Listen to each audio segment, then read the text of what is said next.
Okay, let's try this again. I'm going to start with number 22. That was what was the first one that you wanted to look at.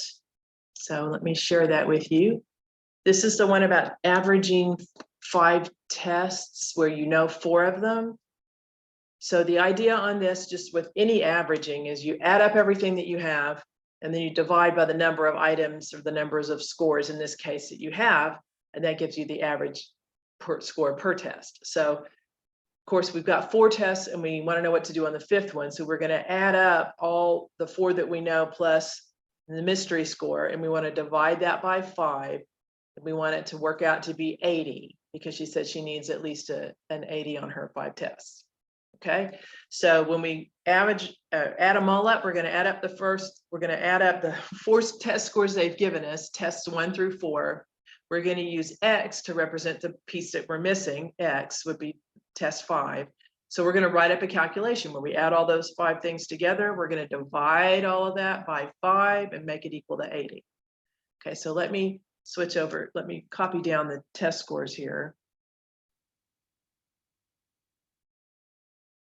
So we had 82, 76, 84, and 75. Okay, so now let me switch to my notebook where we kind of work out the steps to figure out the answer. So here. Okay, all right, so we need the average for 5 tests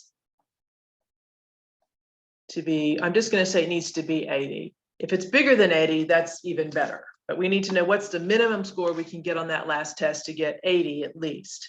So the 5th test is what we don't know. Okay, and that's what they're asking us. Well, what would I need to score here? Like, what am I averaging so far? But more importantly, if it's below 80, what do I need to get on this 5th test so that it averages out to 80? So I'm just going to call the 5th test X because we often use the variables for what we don't know. All right, so let's do an average. Add up all 5 test scores, divide by 5. So I'm just going to write them down. Here's the average. Okay, 82 plus 76 plus 84 plus 75. That's test 1, test 2, test 3, test 4. To that, we're going to add this mystery amount we're calling X. So there's 5 test scores, 1, 2, 3, 4, 5. And we're going to divide all of that by 5. And that will give us the average score per test. Okay, so we add up all 5 tests, divide it by 5, and that's going to give us 80.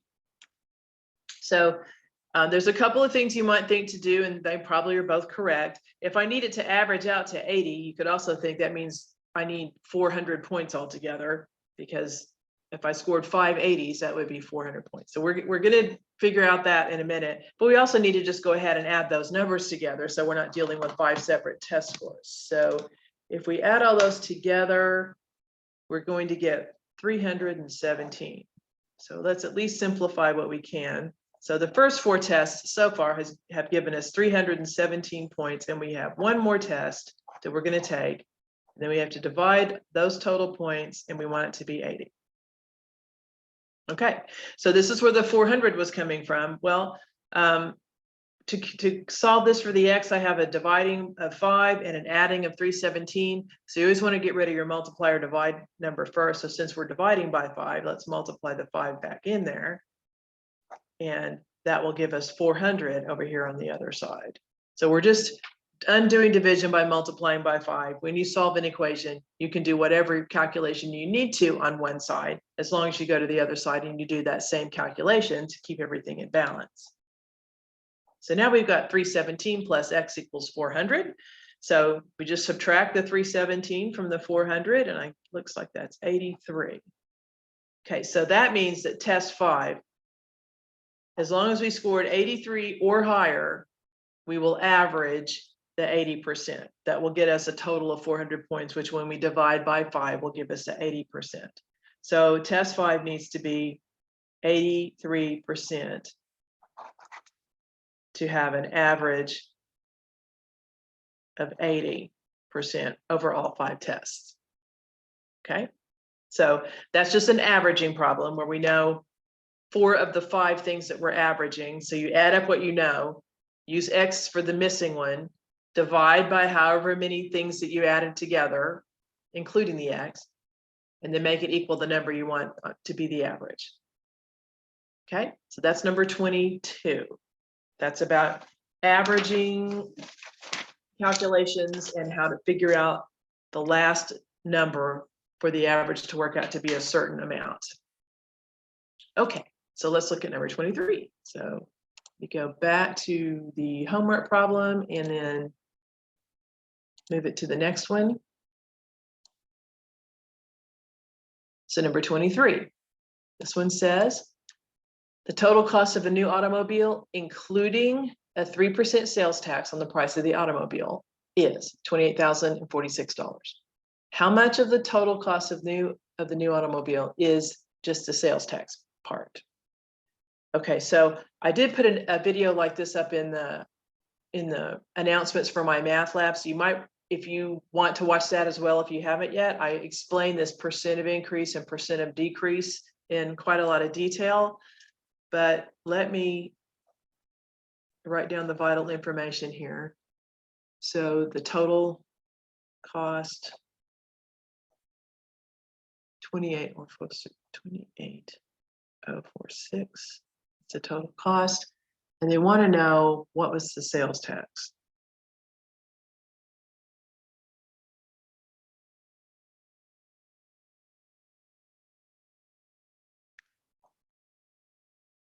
This is number 23. Okay, let me go to the notepad now.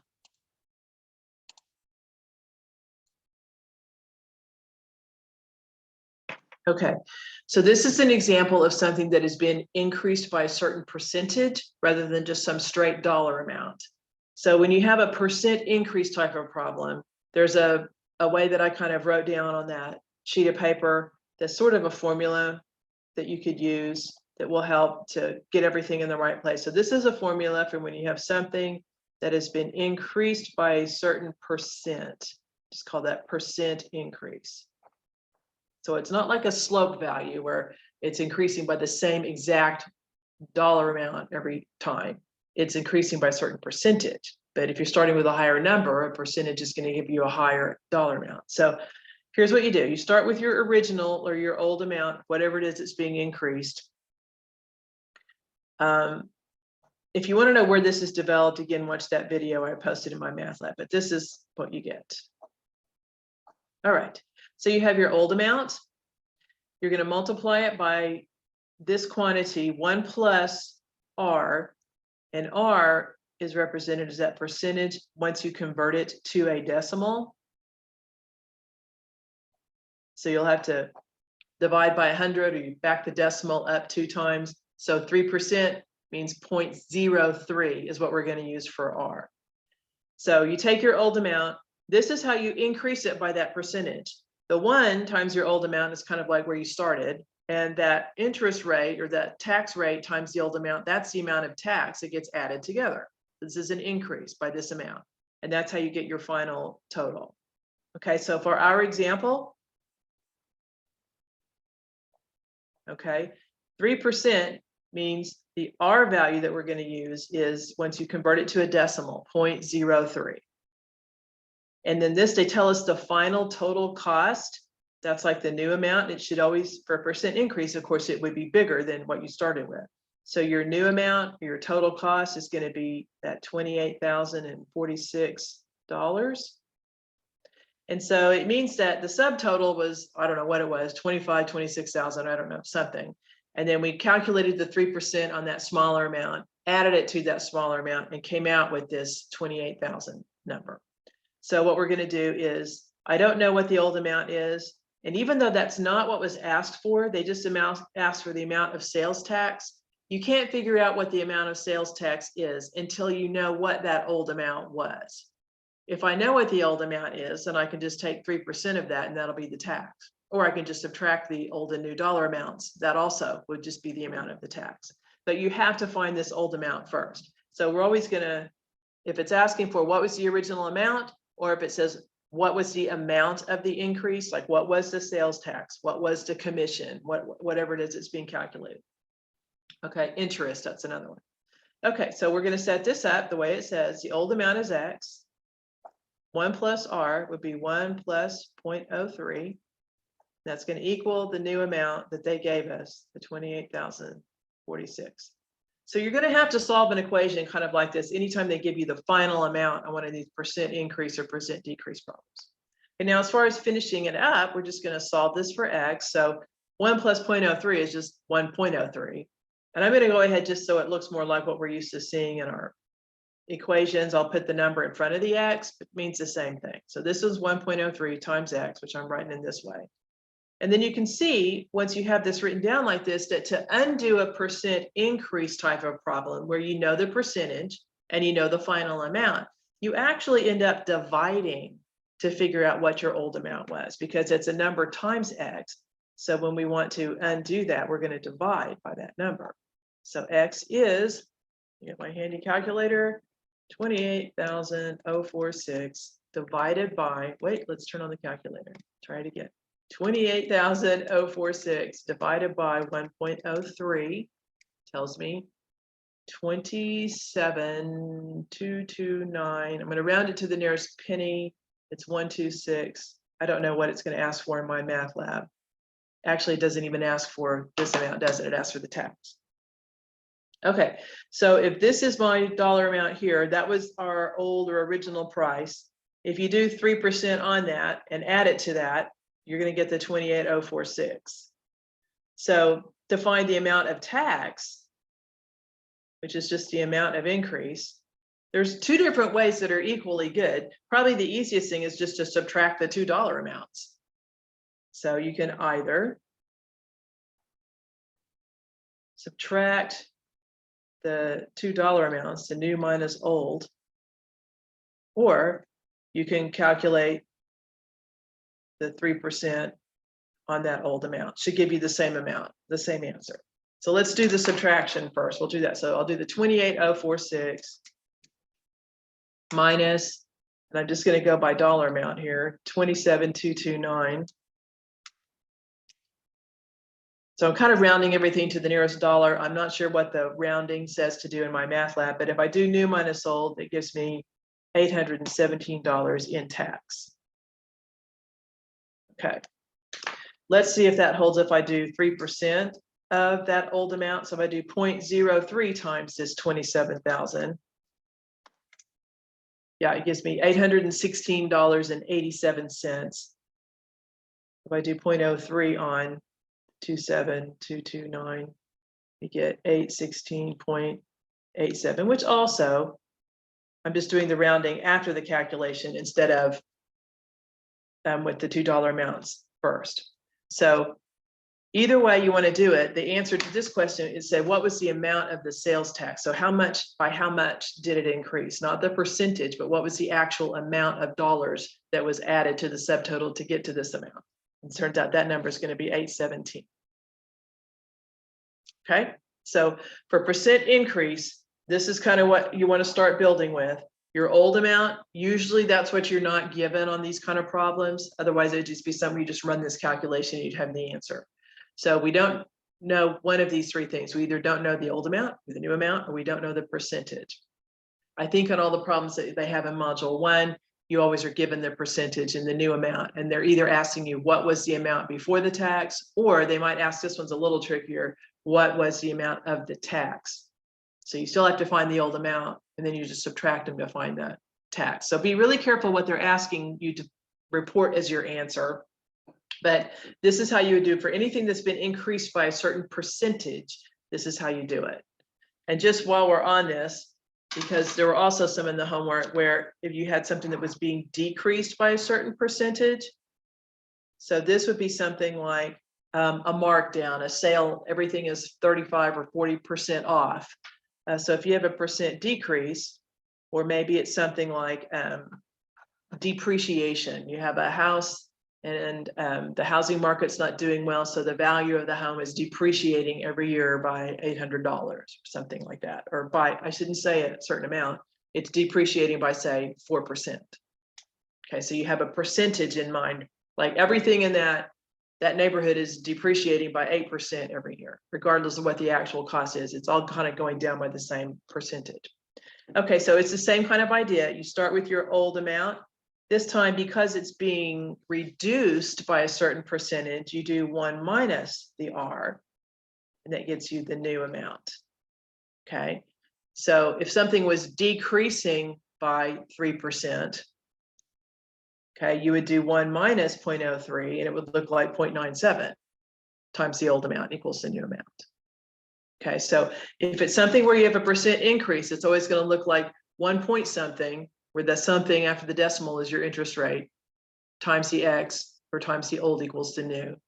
If it's a percent decrease, it's 1 minus the rate. So it's always going to be something less than 1 here that you're multiplying by the old amount to get to the new amount. And your old amount will be bigger and your new amount will be smaller because it's decreasing. Okay, but it's the same kind of idea. Okay, so that wasn't in the practice test or the review, but it's the same idea. So I just wanted to make sure and mention that. Okay, so we're on to our last one, which is number 25. Let me go look at that one. So I've got a glare coming off the floor here. I don't know, does that mean my floors are clean enough to throw off a glare? I don't know. All right, 20. It says 24, but it's question 25, is it not? There it is. Okay, so I saw where you did number 24. Number 25 is very similar, where you're going to have to put these things into your calculator and have the calculator run a regression feature to get the pieces that you need to form that linear function model. Okay, so sometimes on these, if it's a word problem, I noticed, I guess on my review, I don't have any that are actual application problems, but you had those in your homework. And we certainly dealt with other functions where like the X values are years and you have to kind of figure out what year they're talking about relative to that start year. But anyway, the main thing is how to use your calculator to get the model out. So I'm going to take a picture of this. That's probably going to be easier. And then I will switch over to my view of the calculator so we can go over that together. Okay, so I am going to stop sharing here and I'm going to go get my calculator app right there. Okay, so this is one of the real important parts of this course. Is every module we're going to give you a data set and say find some kind of a model equation using this data set. So it's going to start the same way every time. We're going to have to put the data set into our calculators. This is all statistics. So when we start, we go over here to the side and we do our statistical button, stat. It's right under the delete key. And edit is when you put stuff into the calculator lists. So select edit, you'll hit stats and edit when you want to put your data into the calculator. And this should be what you see. You should see up across the top, they'll just be labeled the lists, L1, L2, L3. I think you can change the names on it, but the default is just L1, L2, L3, L4, and so on. So the default for the calculator, unless you tell it differently, is X is always going to go in list 1. Y is always going to go in list 2. If you're unsure which one to use for X or Y, look for where it asks you to create the model, and it'll say create a linear regression model for whatever comes after that's your Y value. That's what we're calling the function. So this would be find the linear function model for Y based on X. So anyway, already you can see I have lists in here from another problem. So you want to clear out your old lists, of course, when you put in the new data, and it's faster than just trying to highlight each one and delete them. If you'll go up to highlight the name of the list, go all the way to the top where it's the name of the list. If you'd run the clear function, which is under your arrows here on the right side, if you hit clear and then hit enter, it'll just clear all those things out in one step. So I'm going to go over and highlight the name of list 1 and I'm going to hit clear. Then I have to hit enter. Now it's all cleaned out and I can put in the new data. Okay, so that data set in the homework, they ran it horizontally. So typically we use the top row to be the inputs or to be X's, and the bottom row is going to be the function values or the Y values, the output values. So X is on top and Y is on bottom. So remember, list 1 is always going to be X. So I'm going to take list 1 that was like this in the table, I'm going to put it in list one, vertically on my calculator. So now let me pull up the numbers that was actually being used. All right, so the X values, I'm just going to read like it's like reading off the domain values all the way across. 1, 3, 5, 7, 9. So those X values seem to actually be going up in increments of 2, but it wouldn't matter. Whatever they are, I'm going to write them down in the same order that they were in the table. And if you just hit enter, you can hit your enter or your down arrow, and that will just automatically move you down to the next slot. So this has 5 points. Let me make sure that's how many. 1, 2, 3, 4, 5. So there's 5 points in this data set. So there's the X values for those first 5 points. Now I need to go back and put in the Y values. So I go back and look at the problem, and the bottom row are the Y numbers. So the first ordered pair, that you kind of read them vertically, the first ordered pair was 1, 1. So the second ordered pair is 3, 2. So 1, 1, 3, 2. I'm reading off these bottom numbers, the 1 and the 2. The Y values are going to go in list 2. So the Y values along that same data set go, well, they just go 1, 2, 3, 4, 5. So not terribly imaginative, but the Y values, I'm reading off the second row in that data set and writing them down in the exact same order that they showed up. If you go back and check, like I'm noticing here that the last ordered pair seems to be 9, 5. And if I scroll across on my data set of tables, that very last pair of numbers was 9 on top and 5 on bottom. Okay. So there's my 5 points entered into my data sets in the calculator. You get here by doing stats and then just stay there and select edit. So I'm just going to hit enter, or you can hit number 1. Then you put X in list 1, you put Y in list 2.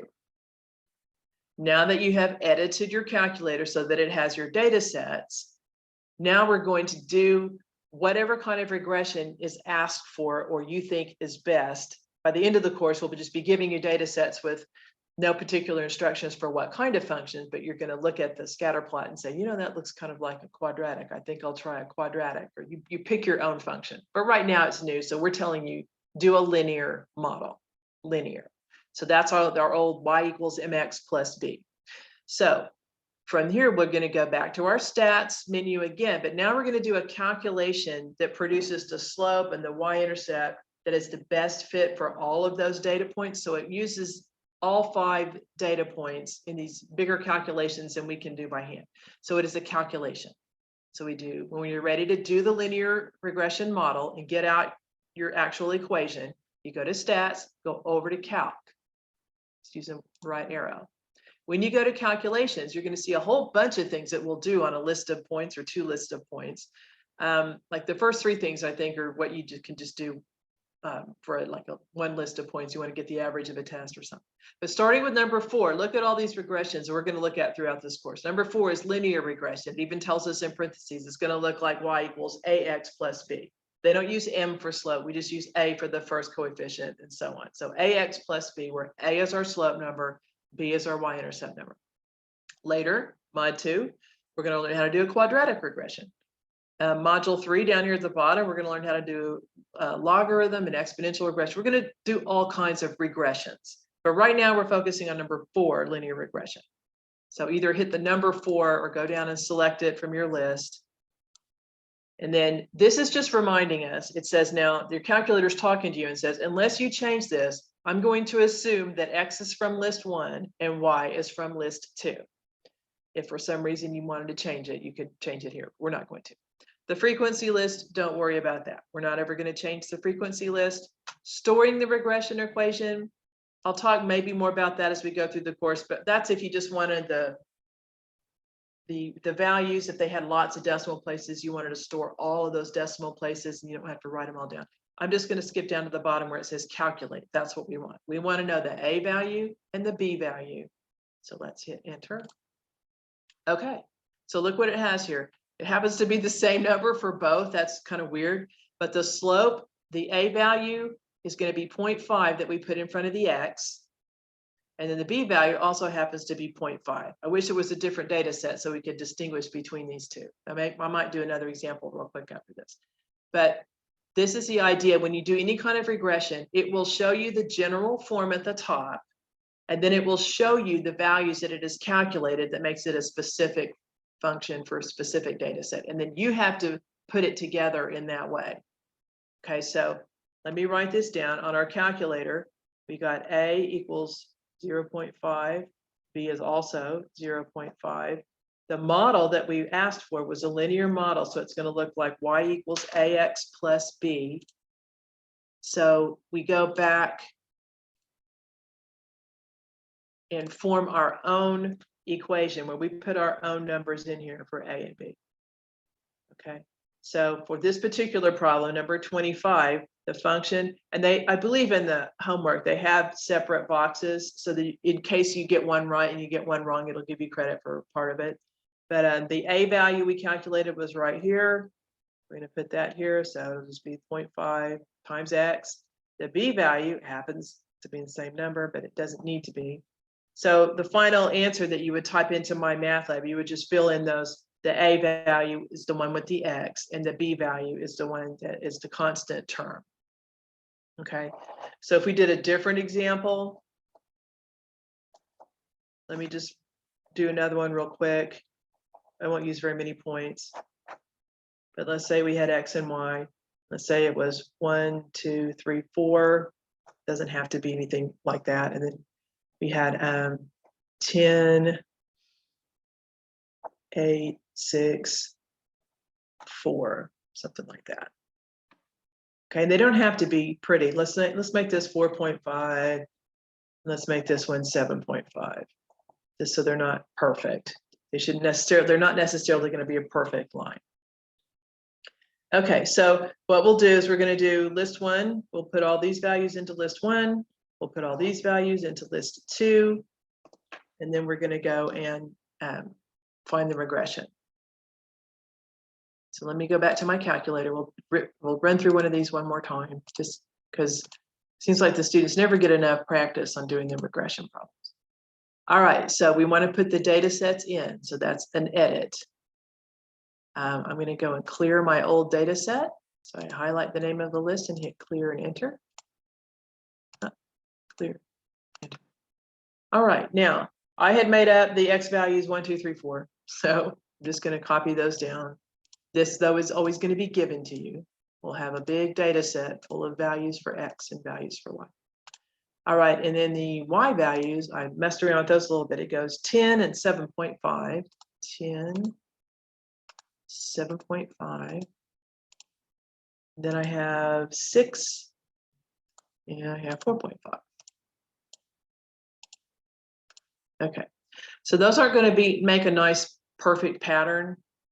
In fact, you don't have to do this on the test, but I'm going to show you, clear this stuff out. It's nothing to do with this problem. If I wanted to look at a graph of those 4 points together, this is what it would look like. And don't worry about what I just did. I'm not going to have you doing scatter plots on the first test, but this is what you look like when you graph them. So we can see that there's kind of a pattern here. They do decrease. It kind of looks linear. It doesn't look real curved or anything, but there does seem to be a pattern. It's not just a cloud or a jumble of points in the middle of the screen. So we'd like to try to find a line that kind of is decreasing and kind of, it might not hit any of the 4 points exactly, but it would be maybe a little below some and a little above others, but it would be as close as you can get to the group of the points. Okay, so let me go back to what we want to do now is go find that regression equation. So we put x in list 1, y in list 2. Now we're going to do that stat calculation where we ask it to do a linear regression, number 4. Number 8 down there also says linear regression, and it has A and B switched around. Don't use that one. That's the one if for some reason you wanted to switch which one was the input and the output. We're not ever doing that one. We're only going to do the first one you see, number 4. Okay, then once you told it you want to do a linear regression, we go down to hit calculate, and here's where it's going to give us the slope and the y-intercept. Okay, so this one, they are different. So the slope is negative 1.8. So that makes sense, right? Because slope being negative means it's a decreasing or downhill looking line. And when we look at the points, you can tell by the data sets that it's dropping. And then the B value is 11.5. Okay, so Also, if you're on your calculator, you may also have a couple of additional values below this. Some calculators have a setting to where the diagnostics are turned on, is what it's called. So you might see an R value and an R squared value. Don't worry about those numbers. They are not part of your model. They're really just values to kind of judge how well that particular line fits those points, but it doesn't have anything to do with the actual values where you write up your function. So just kind of ignore them. You're just looking for A and B. That's what you need. All right, so the A value is negative 1.8. The B value was 11.5 for this data set. So that means that our regression equation would just be what you get when you put those values together like this. All right, so we took our data set. We put X into list 1. We put Y into list 2. Then we did stat, calc, and asked for linear regression. And this is what it showed us. It said, well, linear regression looks like this in general, y equals ax plus b. For this data set, the A value is negative 1.8. The B value is 11.5. So our regression model, or the model function,